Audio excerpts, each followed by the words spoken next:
Samantala, higit sa 80 Chinese POGO workers ang napadeport na ng otoridad sa China.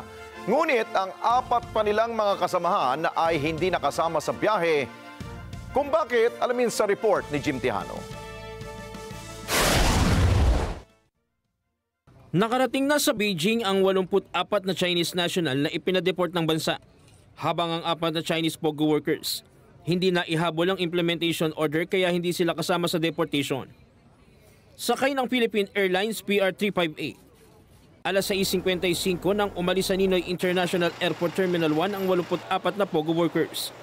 Ayon sa Presidential Anti-Organized Crime Commission o PAOC, kombinasyon ito ng mga POGO workers mula sa 3 POGO hub na sinalaki ng ahensya sa iba't ibang lugar sa bansa. Kabilang dyan ang Zunzhu One Technology sa Bambantarlac, Tourist Garden Hotel sa Lapu-Lapu City at 3D Analyzer Information Technology sa Pasay City. Ayon sa PAOC, pawang mga tourist visa holders ang mga ito at walang working permits.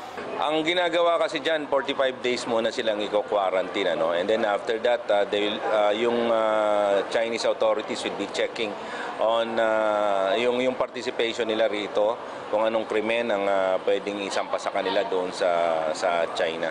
Magugunita na itinakda ng pamahalaan ang mass deportation sa mga foreign national na nagtrabaho sa illegal Philippine Offshore Gaming Operator o POGO at ang pagpapatupad ng total ban nito sa bansa. Well, ito yung kinatatakot nila, yung mga i-deport sila ng diretso sa China. Kasi nga, doon kasi they are not treated as victims. Ang trato sa kanila ron ay may kasalanan sila na they have to face yung kasalanan ginawa nila rito sa atin.